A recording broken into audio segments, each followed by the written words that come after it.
श्रीमद् भागवत महापुराण दशम स्कंद अध्याय 38 अक्रूर जी की व्रज यात्रा। श्री सुखदेव जी कहते हैं, परीक्षित, महामती अक्रूर जी भी वह रात मथुरापुरी में बिताकर प्रातःकाल होते ही रथ पर सवार हुए और नंद बाबा के गोकुल की ओर चल दिए। परम भाग्यवान अक्रूर जी की यात्रा करते समय मार्ग में कमल नयन भगवान श्री कृष्ण की परम प्रेममयी भक्ति से परिपूर्ण हो गए। वे इस प्रकार सोचने लगे, मैंने ऐसा कौन सा शुभ कर्म किया है, ऐसी कौन सी श्रेष्ठ तपस्या की, अथवा किसी सत्पात्र को ऐसा कौन सा महत्वपूर्ण दान दिया है जिसके फलस्वरूप आज मैं भगवान श्री कृष्ण के दर्शन करूंगा। मैं बड़ा विषयी हूँ। ऐसी स्थिति में बड़े बड़े सात्विक पुरुष भी जिनके गुणों का ही गान करते रहते हैं, दर्शन नहीं कर पाते। उन भगवान के दर्शन मेरे लिए अत्यंत दुर्लभ हैं, ठीक वैसे ही जैसे शूद्र कुल के बालक के लिए वेदों का कीर्तन। परंतु नहीं, मुझे अधम को भी भगवान श्री कृष्ण के दर्शन होंगे ही, क्योंकि जैसे नदी में बहते हुए तिनके कभी कभी इस पार से उस पार लग जाते हैं, वैसे ही समय के प्रभार से कहीं कोई संसार सागर को पार कर सकता है। अवश्य ही आज मेरे सारे अशुभ नष्ट हो गए। आज मेरा जन्म सफल हो गया, क्योंकि आज मैं भगवान के उन चरण कमलों में साक्षात्कार नमस्कार करूंगा जो बड़े बड़े योगी यतियों के भी केवल ध्यान के ही विषय हैं। अहो, कंस ने तो आज मेरे ऊपर बड़ी ही कृपा की है। उसी कंस के भेजने से मैं इस भूतल पर अवतीर्ण स्वयं भगवान के चरण कमलों के दर्शन पाऊंगा, जिनके नखमंडल की कांति का ध्यान करके पहले युगों के ऋषि महर्षि इस अज्ञान रूप अपार अंधकार राशि को पार कर चुके हैं। स्वयं वही भगवान तो अवतार ग्रहण करके प्रकट हुए हैं।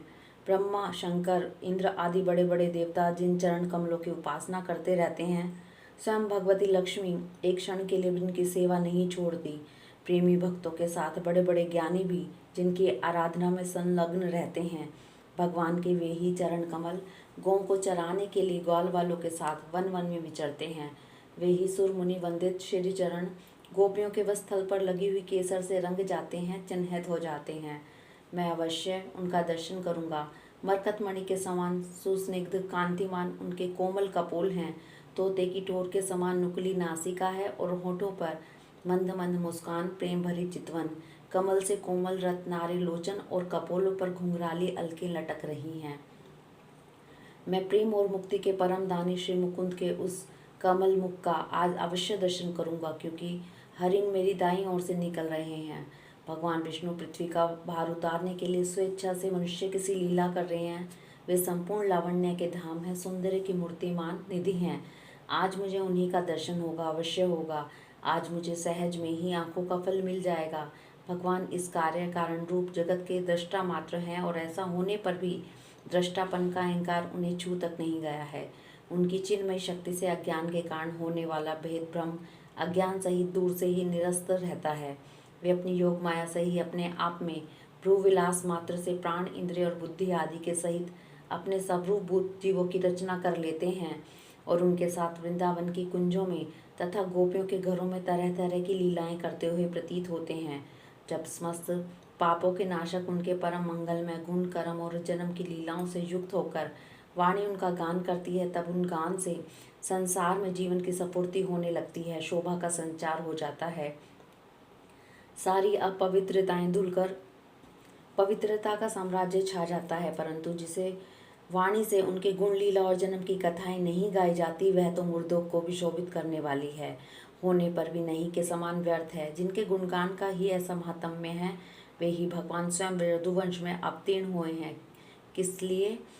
अपनी ही बनी मर्यादा का पालन करने वाले श्रेष्ठ देवताओं का कल्याण करने के लिए। वे ही परम ऐश्वर्यशाली भगवान आज ब्रज में निवास कर रहे हैं और वहीं से अपने यश का विस्तार कर रहे हैं। उनका यश कितना पवित्र है। अहो, देवता लोग भी उस संपूर्ण मंगलमय यश का गान करते रहते हैं। इसमें संदेह नहीं कि आज मैं अवश्य ही उन्हें देखूंगा। वे बड़े बड़े संतों और लोकपालों के भी एकमात्र आश्रय हैं, सबके परम गुरु हैं, और उनका रूप सौंदर्य तीन लोगों के मन को मोह लेने वाला है।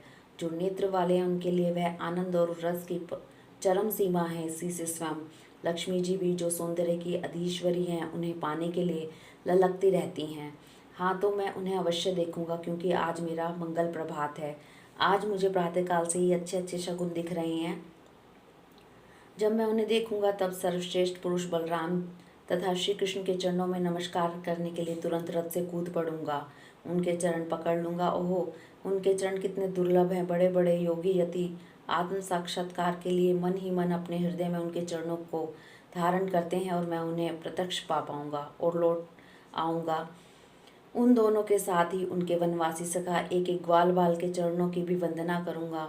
मेरे अहोभाग्य, जब मैं उनके चरण कमलों में गिर जाऊँगा तब क्या वे अपना कर कमल मेरे सिर पर रखेंगे?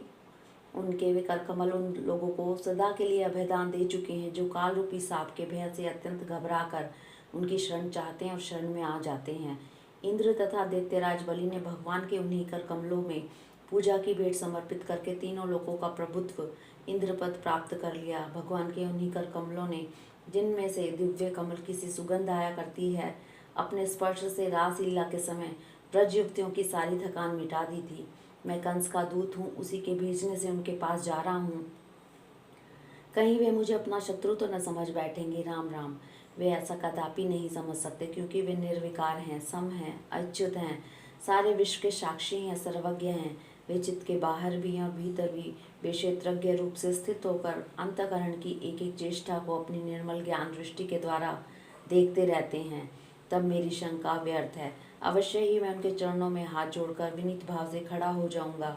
वे मुस्कुराते हुए दया भरी स्निग्ध दृष्टि से मेरी ओर देखेंगे।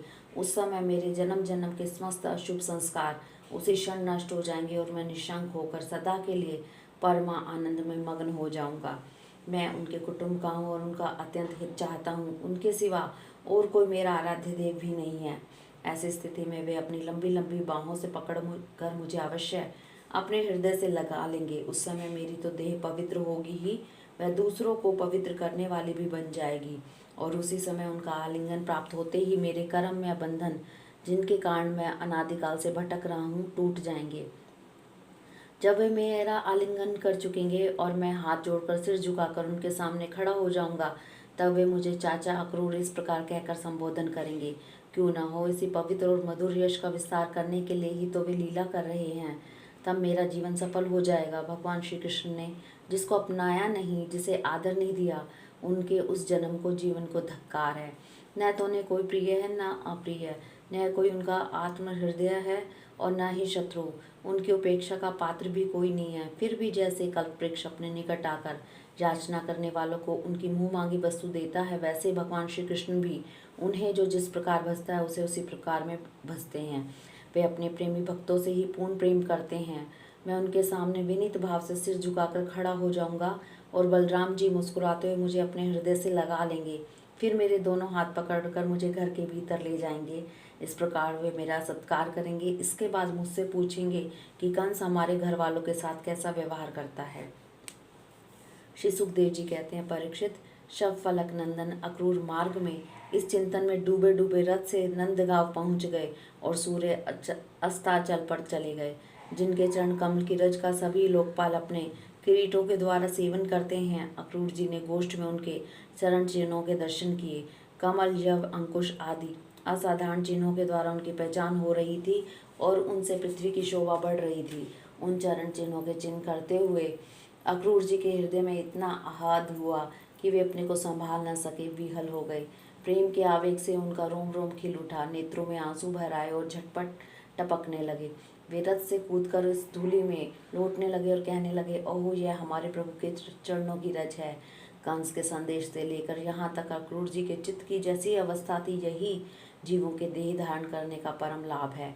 इसलिए जीव मात्र का यही परम कर्तव्य है कि दंभ, भय और शोक त्याग कर भगवान की मूर्ति, चिन्ह, लीला स्थान एवं गुणों के दर्शन, श्रवण आदि के द्वारा ऐसा ही भाव संपादन करें।